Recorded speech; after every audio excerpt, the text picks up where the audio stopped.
Oi pessoal, bem-vindas e bem-vindos ao podcast especial de Dia das Mulheres, Desprogramadas, que é um espaço para a gente conversar sobre tudo aquilo que colocam como regras sobre nós mulheres, mas que a gente sabe que não é bem assim, né?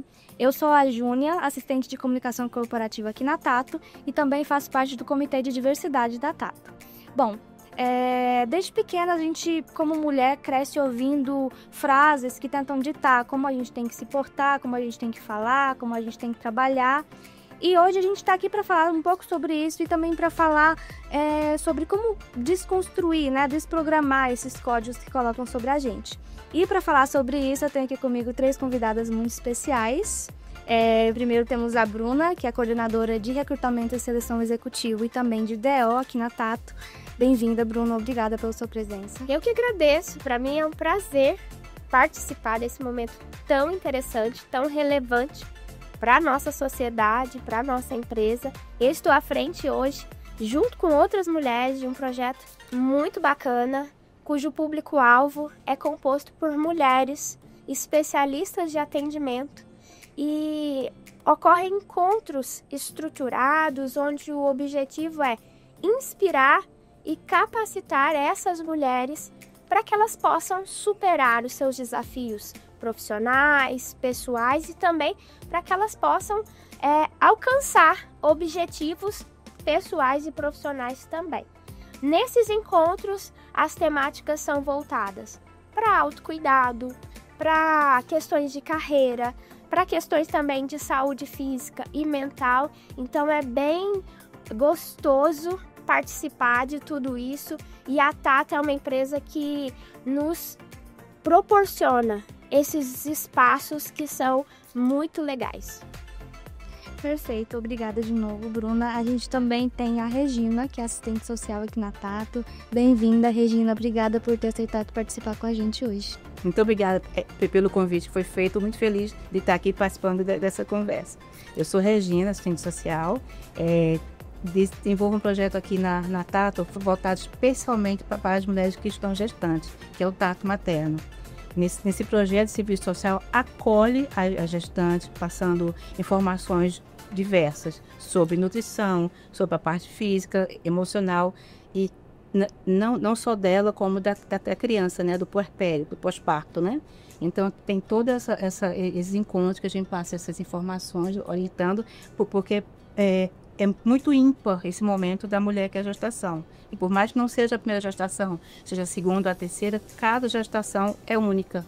Então é muito importante a empresa dar esse apoio para mulheres, esse acolhimento nesse momento ímpar que é a gestação. Obrigada. Com certeza. E também temos a Lorena, que é coordenadora de conteúdo da Magos. Bem-vinda, Lorena. Muito obrigada pela sua participação. Oi, obrigada. Bom, prazer estar aqui, né, com essas mulheres incríveis, fazendo esse conteúdo. Hoje a gente vai falar de muita coisa legal. Eu sou coordenadora de conteúdo aqui na Tato, recente mãe. E tenho muita coisa que eu tive que desprogramar e vamos falar sobre isso hoje. Perfeito, vamos lá então. Bom, gente, no Dia das Mulheres, geralmente a gente costuma falar sobre beleza, né? Sobre a beleza de ser mulher, sobre flores, mas a gente sabe que nem tudo são flores, né? Ser mulher na sociedade, no mercado de trabalho, tem suas dificuldades, né?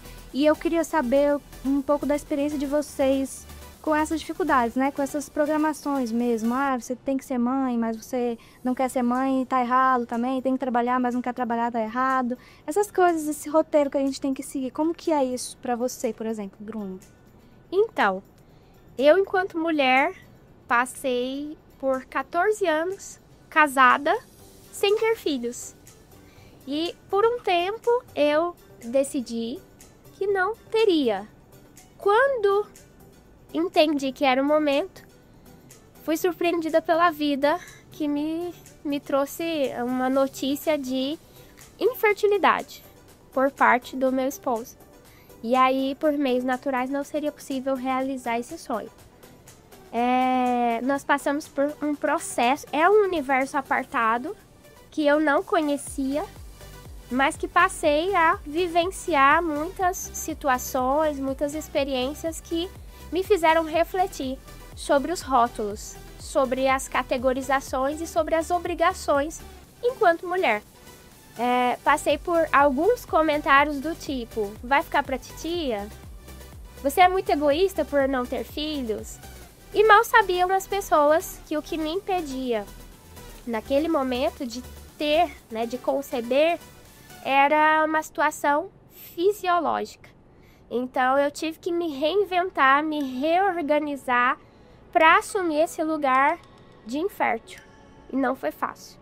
Depois de um tempo, de muita terapia, de uma rede de apoio interessante, fui fazendo aqui as minhas evoluções internas junto com o meu esposo. Fui surpreendida novamente pela vida, e aí fiquei grávida. Sou mãe de anjo. Meu bebezinho faleceu depois de minutos, nascido. Fiquei sabendo que ele tinha uma doença letal, que o levaria à morte dentro da minha barriga, ou minutos e horas depois do parto. Tive que me reinventar de novo, me reorganizar novamente, para ser a mãe enlutada, a mãe de anjo. Então hoje o meu bebezinho não tá comigo, mas eu fui surpreendida numa outra situação, que foi na concepção da minha segunda filha, que hoje está com 1 ano e 4 meses. É um presente na nossa vida e tem nos ensinado sobre, tem me ensinado sobre ser mulher, ser mãe. E é bem interessante ver um outro ser humano se desenvolver e tendo você como referência. É muito legal. E estar nesse lugar de mulher é desafiador. Mas também é possível fazer uma jornada muito linda, de muito autoconhecimento e de muitas aprendizagens. Sem dúvida, Bruna, é um relato muito emocionante que você trouxe, de muita persistência, é uma coisa muito admirável. E eu queria saber de você agora, Regina, como é essa dificuldade assim para você, uma experiência que você possa compartilhar com a gente. Bom, eu posso falar um pouco sobre o fato de ser mulher e ser negra, né? Que isso é uma coisa, né, que a sociedade ainda isso ainda incomoda a sociedade, né? Quando você é mulher e é negra, é tudo duplicado, né? O fato de ser mulher, a mulher não pode ser gestora, a mulher tem um tanto de contratempo para realizar os sonhos dela, mas quando ela é negra, isso é muito mais difícil. Vou dar um exemplo. Eu fiz faculdade numa instituição que é particular, né? Eu não tinha como bancar, como pagar a faculdade. Meu pai ajudava, desculpa a emoção, eu não tenho jeito. Eu fiz tricô e crochê para a gás me sair da faculdade, porque era o que eu queria. Eu queria serviço social. O meu sonho era aquele. As pessoas falam assim: não, faz um cursinho de manicure, você ganha mais, né? Rapidinho ali. Faz um cursinho de...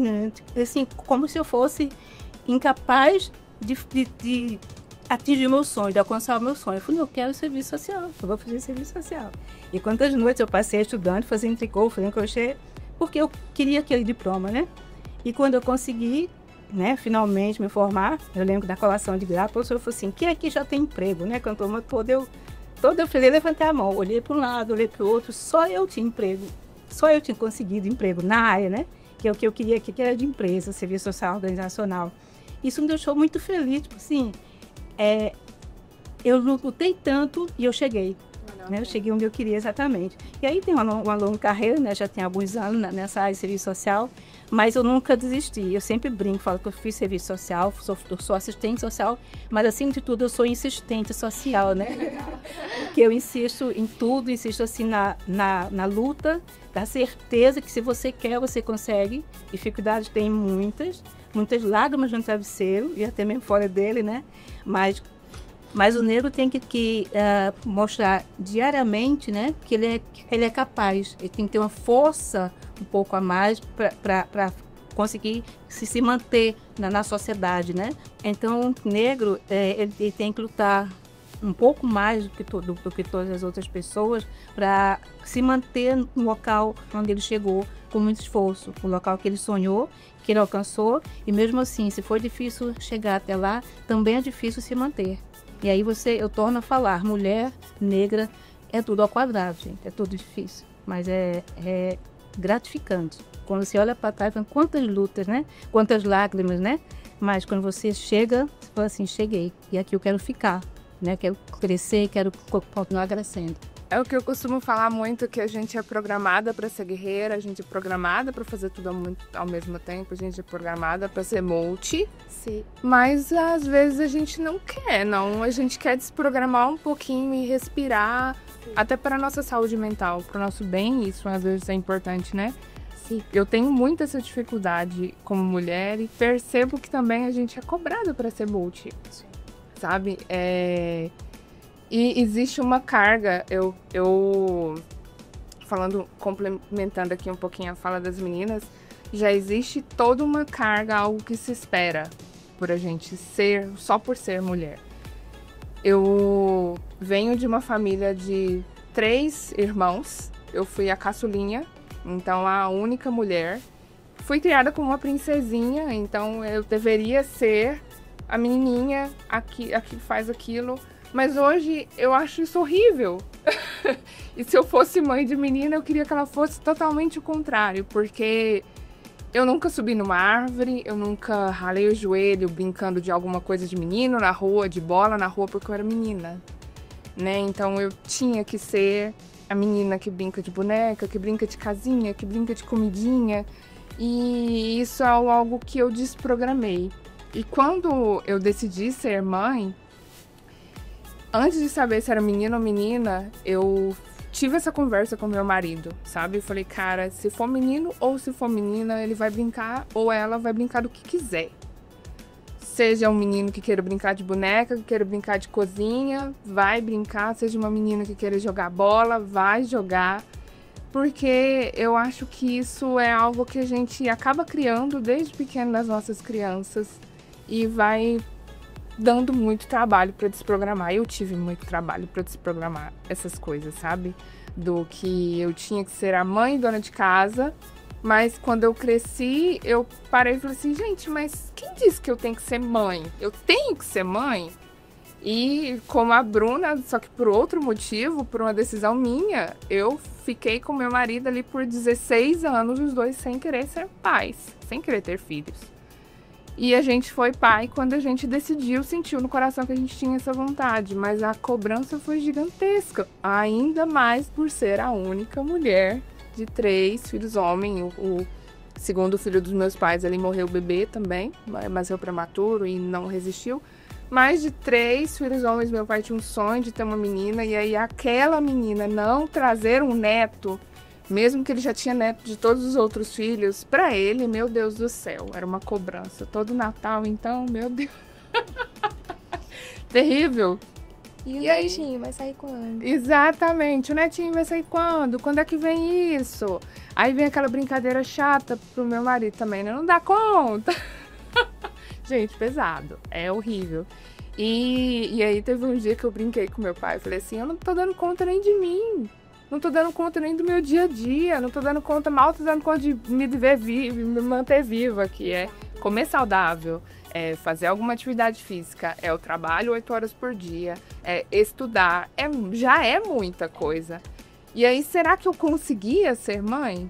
E aí, quando a gente vê muito isso, será, pô, a mãe tem que dar conta de tudo. Eu tinha esse medo também, sabe? Gente, eu não vou dar conta, sabe? E aí, quando eu senti no coração a vontade, eu falo que foi Deus mesmo que falou assim, vai. Parece que eu sentia que eu ia dar conta sim, sabe? Que tudo era possível. Era o momento. Era o momento, era o momento. E, coincidentemente, eu e meu esposo, a gente sentiu a mesma vontade no mesmo momento. Acho que a gente estava num momento muito bom do casamento e a gente sentiu essa vontade. E esses dias mesmo, meu bebê ficou em berçário, já foi muito difícil, porque quando as pessoas perguntam, com quem fica seu bebê? Fica no berçário. Ah, mas você não tem quem cuida? Mas você não tem outra opção? Nossa, mas berçário.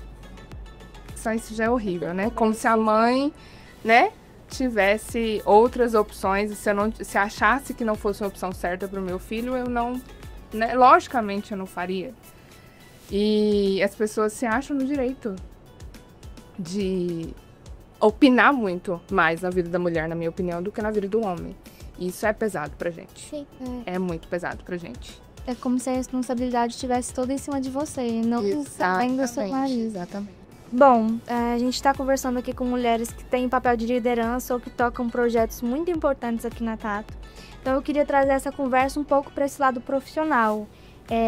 Queria saber se vocês já sentiram que esses estereótipos, essas expectativas já impactaram de alguma forma a vida profissional de vocês, seja por uma situação que vocês viveram ou até mesmo um receio, um medo dessa questão de ser multitarefas, de ser mãe, às vezes ser mulher. Queria que vocês compartilhassem um pouco disso, dessa vida profissional. De um modo geral, já existe uma angustiazinha embutida nas mulheres. E é muito interessante que no momento em que eu soube da notícia da gravidez aqui, né? Tive a notícia da gravidez, eu estava trabalhando já aqui na Tato e tinha acabado de me tornar coordenadora e assumido vários desafios, inclusive. E me veio à cabeça uma preocupação em relação a como a minha liderança iria enxergar esse novo papel de mãe, de grávida. E eu fui muito acolhida, fui muito abraçada, tanto pela minha gerente, Dani Pitaluga, quanto a minha diretora, Juliana, os meus colegas, os meus parceiros de carreira, né, de profissão aqui dentro da empresa. E é muito interessante, porque eu lido com o recrutamento e seleção o tempo todo, eu respiro isso o tempo todo. E para nós é muito mais interessante entender o que de evolução surgiu vindo da maternidade do que focar naquele período de ausência no mercado de trabalho.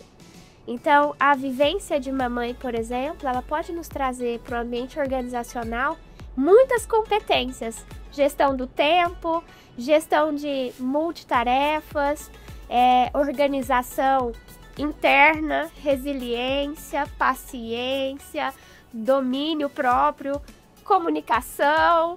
Então, é uma série de coisas que vão, né? Situações que vão te exigindo realmente uma evolução e que podem ser transferidas também para o nosso ambiente organizacional. Então, aqui na Tato, a gente consegue visualizar que existem muitas mulheres que são, sim, muito acolhidas por outras mulheres e pelos homens também, de maneira geral. Então, eu sou bem feliz com essa vivência, com essa experiência que estou tendo.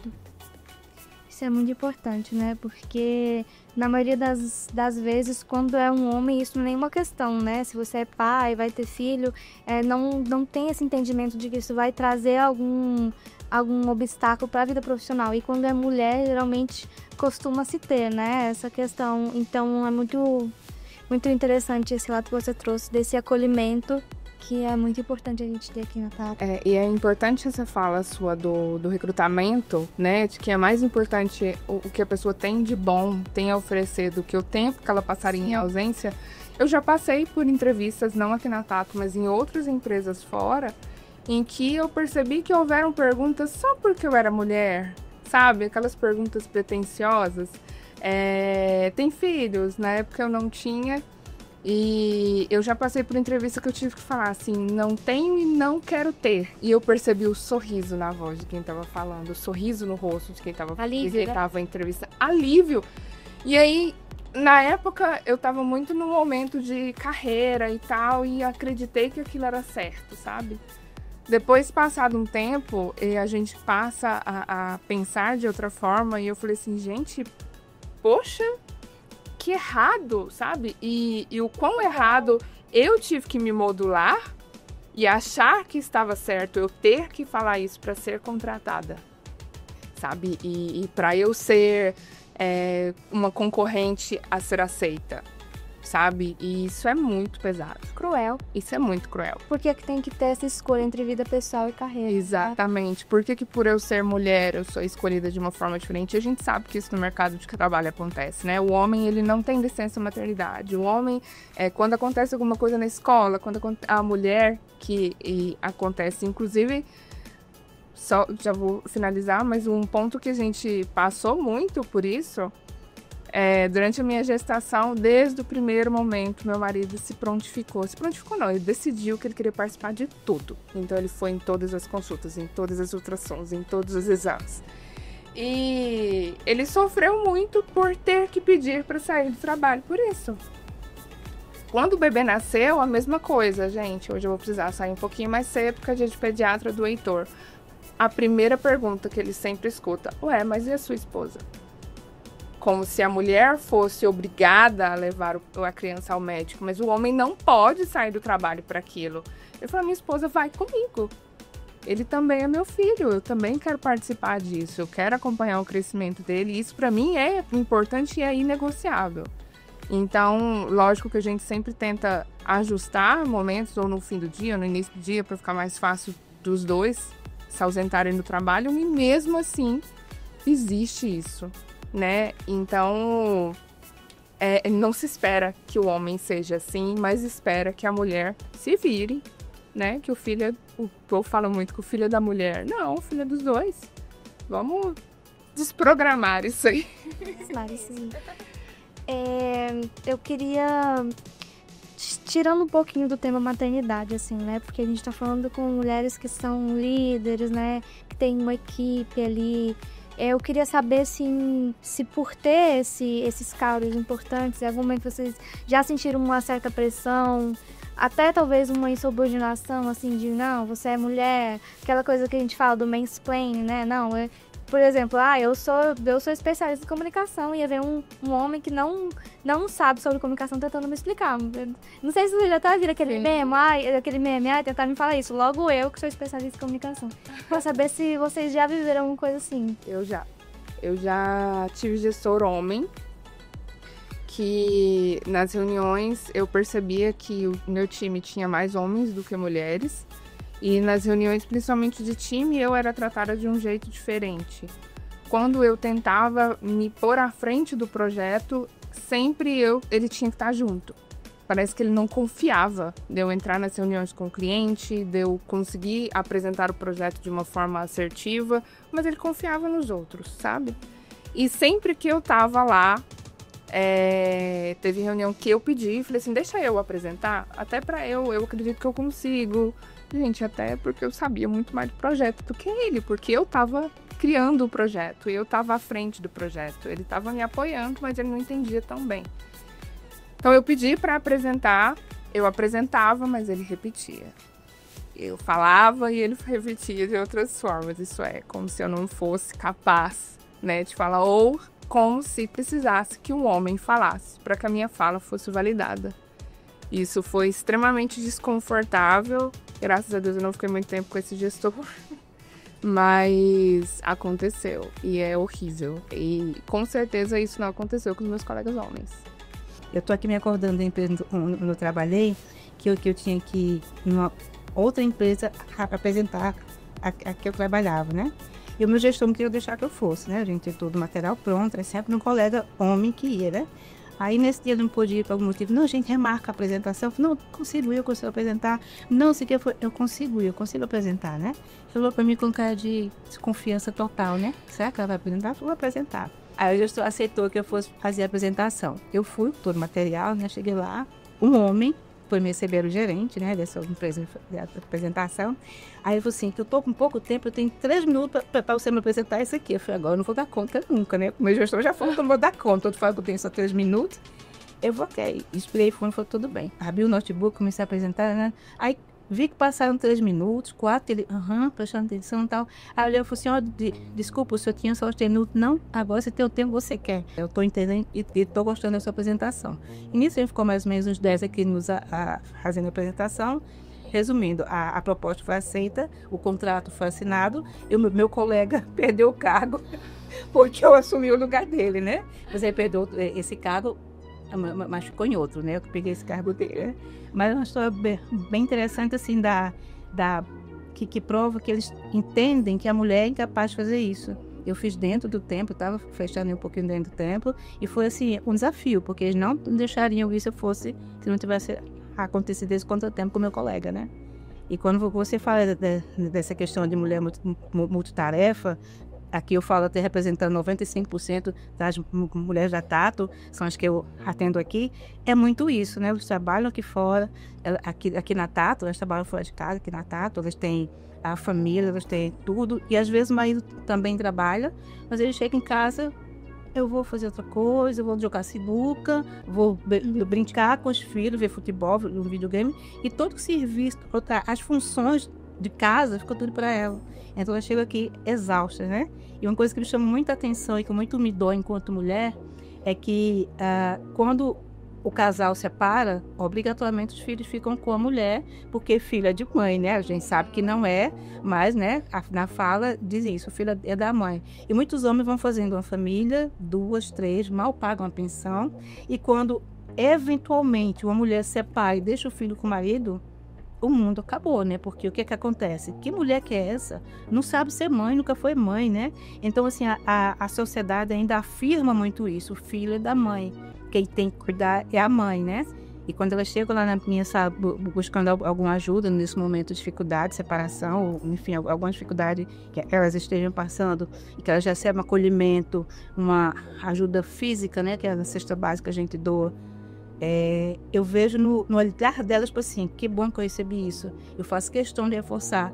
Você está passando dificuldade, a empresa está acolhendo você, mas você vai dar conta, isso vai passar, né? Esse é o momento, você é muito forte e você vai conseguir. Não deixa as falas, fala, não, você é mulher, você não vai dar conta. Não, esquece isso. Escute e deixa passar, porque nós somos frágeis, mas não somos fracas. Eu falo, nós somos assim, uma fortaleza disfarçadas, né?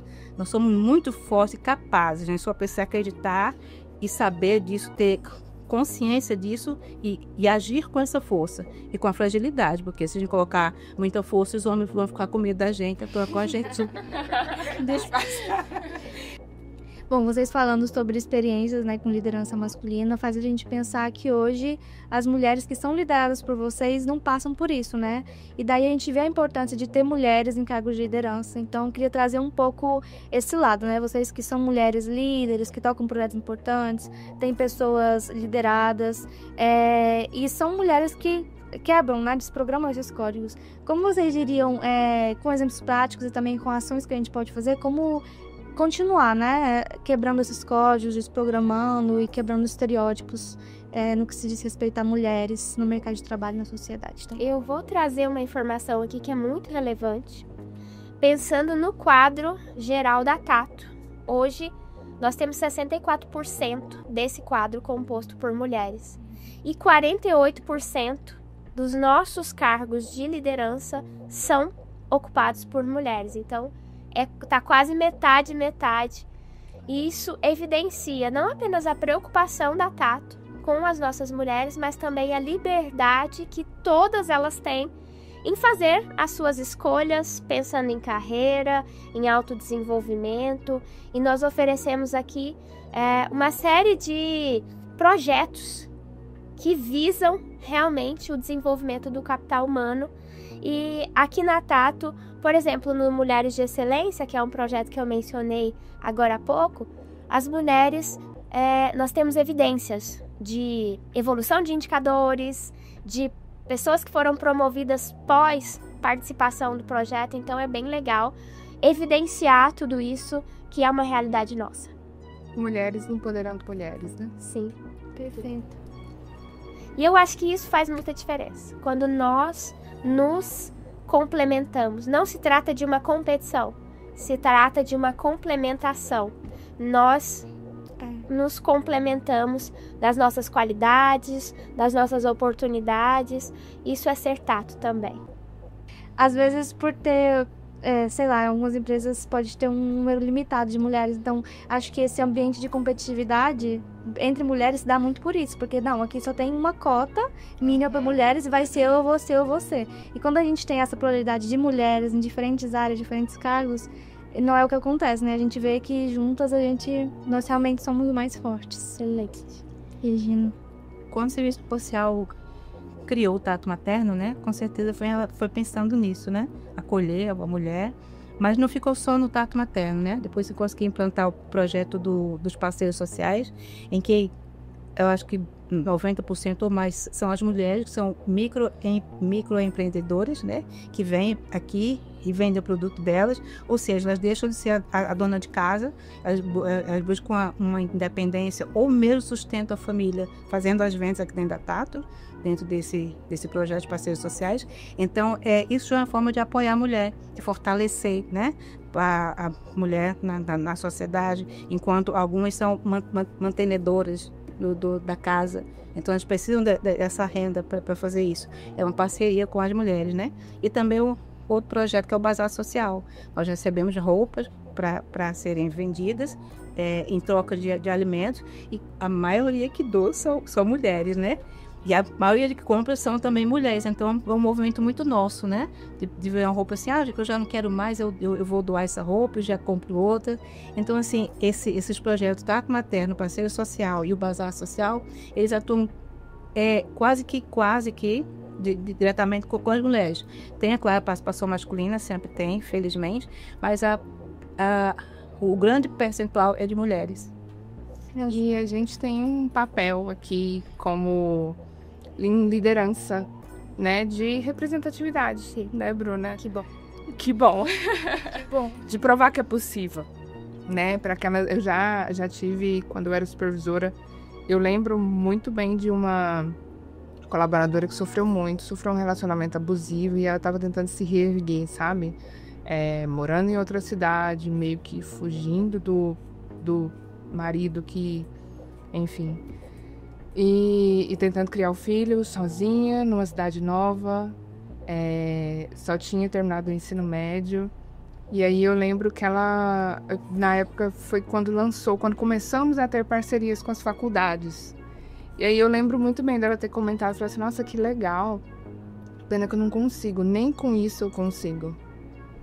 E aí eu falei pra ela, consegue sim. Por que não consegue? Você consegue. Ela, não, isso não é pra mim. Eu só preciso conseguir seguir a vida aqui, criar meu filho. Eu entendi que era só o que ela queria, sabe? É o mínimo que ela deveria ter. É o que ela queria, porque ela já não tinha esse mínimo. Ter uma vida em segurança, uma casa boa, criar o filho, trabalhar em paz, né? Digamos assim. E para ela já foi muito difícil conseguir isso, porque ela tinha saído desse relacionamento. E aí ela não conseguia vislumbrar o que mais ela poderia ser. E eu me senti nessa possibilidade, sabe? De falar, não, você consegue sim, você pode sim. Você já fez as contas de quanto fica a mensalidade, qual curso você gostaria de fazer? E aí ela tinha o sonho de fazer fotografia. Eu lembro que na época a gente foi olhar com o desconto que saía e tal, saía um valor super baixo. E aí ela mesma falou assim, eu acho que eu dou conta. Eu falei, menina, você dá conta. Então, eu achei super legal, porque parece que eu revivi a vontade de sonhar nela, sabe? E ela fez o curso de fotografia. Quando ela estava cursando, ela virou supervisora. Legal. Porque saiu o processo e eu falei, por que você não faz? Você tem assim de liderança, você é muito boa, você ajuda o time, você me apoia. Ela era meu braço direito, gente. Ela tinha a veia de liderança, sabe? Eu acho que vem muito da vontade de vencer que ela tinha, sabe? E, poxa, cresceu, fez o curso dela de fotografia, depois acabou que eu saí da operação, vim pro RH, a gente perdeu um pouco o contato. Mas eu acho que é importantíssimo a gente entender e se apoiar como mulher, sabe? E não deixar... Eu acho que a coisa mais triste é a pessoa sentir que não pode mais sonhar, né? Então a gente não deixar que nenhuma mulher se sinta nessa situação de não poder sonhar, de acreditar que não é possível, que não pode chegar lá. E estamos aqui para provar que sim, né? E tem outras mulheres em outros cargos acima da gente, ou estando onde a gente sonha estar, para provar para a gente que é possível sim. E isso é muito importante, essa representatividade. Bom, pessoal, a gente está chegando ao fim, mas antes de encerrar, eu queria perguntar para cada uma de vocês o que vocês acham que pode ser feito na prática, assim, ações simples, que pode ajudar a desconstruir, a desprogramar esses códigos, né? A gente como mulher, homens também, as empresas, nesse caso, como vocês enxergam isso? Eu entendo que é necessário, é importante, nós merecemos sair do piloto automático. Conseguir ajudar e se permitir ser ajudado. Eu acredito muito nos hábitos positivos, né? Eu acredito que uma companheira agradável perto de mim pode transformar meu dia, pode melhorar aquele momento específico que eu estou passando. O nosso papel também é, entre outras coisas, abrir caminhos, promover viradas de chave na nossa existência e na existência das outras mulheres que estão ao nosso redor. Que nós possamos nos fortalecer e estar mais unidas nesse universo tão diverso. Eu percebo, nós precisamos ter uma visão diferente em relação a nós mesmos, né? Nós somos frágeis, mas somos fortes. E quando eu vejo muito isso no serviço social, né? Quando eu atendo uma mulher que está com uma situação ali de dificuldade, ela está no momento de fragilidade, mas ela continua sendo forte. E quando eu dou esse apoio para ela, esse acolhimento, né, esse conforto, e falo, voa, coloco no colo, falo, voa, ela voa. Você só precisa dar restabelecer a confiança dela, a força dela, porque ela tem. Tá? Às vezes ela é escondida, sofrida, machucada, mas ela tem. Então, quando você faz isso, você muda a sociedade. Porque essa vai ser uma mãe que vai ensinar a filha ou o filho, né, a ser uma pessoa mais forte, a vencer os desafios. Então, assim, a função de fazer uma sociedade melhor está em cada uma de nós, mulheres, né? Independente do cara, independente do local onde está, independente de onde estiver. Se for mulher, a função de uma sociedade melhor no futuro é nossa. Porque só a mulher ela consegue conceber uma vida. E no que ela faz isso, ela muda a sociedade. Ela concebe, ela cria, ela educa e tem nessa educação, nessa criação, o poder de fazer uma sociedade diferente, né? Para que nossos filhos, netos, bisnetos, a turma que está por vir, tenha uma vida diferenciada. Não só as mulheres, mas também os homens, né? Deixo aqui uma palavra final que eu acho imprescindível, né? Nós somos capazes. Nós temos sonhos, nós conseguiremos com certeza chegar lá. Basta querer, basta lutar e basta não desistir. É isso. É verdade. A palavra final que eu deixo aqui é gentileza. Eu acho que a gente tem que ser também gentil com a gente, sabe? Entender, a gente tem que ser forte, nós somos capazes do que a gente quiser, mas a gente também precisa entender nossos limites, sabe? E respirar, se dar um tempo, se cuidar, também é cuidar do outro, sabe? E acho que é extremamente importante a gente entender nossos limites. Então, sejam gentis com si mesmas, sejam gentis com as outras, sororidade, vamos nos apoiar, vamos ser gentil, como a Bruna falou, né? Ter alguém no lado, se permita ser ajudada, né? Alguém do lado que fala assim, vamos respirar um pouquinho, calma, você não precisa dar conta de tudo, ou você precisa dar conta de tudo, mas pode esperar 5 minutos. Vai tomar uma água. O problema não vai correr, vai dar tudo certo e você vai conseguir. Porque às vezes é isso que a gente precisa. E a gente não fazer isso, às vezes vai atacando muito a nossa saúde mental, física, e o negócio vai só piorando. E acredito que a gente pode também cobrar as outras pessoas, independente de gênero, de ser mulher, de ser homem, de que esses padrões... Nada precisa ser escrito em pedra. Nada é escrito em pedra. Principalmente coisas ruins faladas sobre as mulheres, né? Uma das coisas que eu escutei a minha vida inteira é que mulher dirige mal. E, gente, eu tenho uma dificuldade de desfazer isso na minha cabeça, porque eu vejo igualmente mulheres e homens fazendo coisas ruins no trânsito. Mas quando eu fui tirar a carteira, isso pra mim foi difícil. Desprogramar isso pra mim foi difícil. Sabe? Porque mulher não passa, tem dificuldade de passar na prova, tem dificuldade de tirar carteira. Mulher não foi feita para dirigir, gente. Fui sim, ao tanto de mulher aí. E eu lembro que eu usei muito o exemplo. falava, gente, eu ando na rua, vejo tanta mulher dentro dos carros dirigindo aí, como que eu não vou dar conta? Eu vou dar conta sim. E é isso, a gente consegue, mas a gente também precisa respirar. E a gente também precisa cobrar quando a gente escuta alguém falar uma atrocidade dessa. A gente é responsável por desprogramar as pessoas, sim. Eu acho que esse exemplo que você trouxe, por exemplo, vem muito de um lugar de alguns homens de não quererem perder a dominância sobre um lugar que historicamente era só deles, né? Então, por exemplo, mulher vota há muito pouco tempo, mulher dirige há muito pouco tempo. Então, é uma resistência e aí eles acabam tentando fazer a gente acreditar que desse lugar não é pra gente. E quando a gente vai, a gente vê que, na verdade, não é nada disso, né? Que não existe isso. Sim. Então, muito, muito importante isso que você trouxe para finalizar, Lores. E é isso, né, pessoal? Nosso podcast chegou ao fim. Eu quero agradecer muito a cada uma de vocês que aceitou estar aqui hoje. Eu acho que a gente teve uma conversa muito, muito legal, muito produtiva e com certeza a gente pode levar muita coisa daqui. E quem está assistindo também, parabéns a todas pelo trabalho que vocês fazem na Tato. Tenho certeza que vocês inspiram não só mulheres, como todo mundo no geral que tem convivência com vocês. Se você gostou, se identificou, não esqueça de deixar like, não esqueça de compartilhar. E se você é mulher, quer compartilhar alguma experiência com a gente desses códigos que são desprogramados todos os dias, deixa aí nos comentários. Vamos criar uma rede de experiências e de apoio. Tenho certeza que vai ser bem legal. Muito obrigada e até a próxima. Até mais.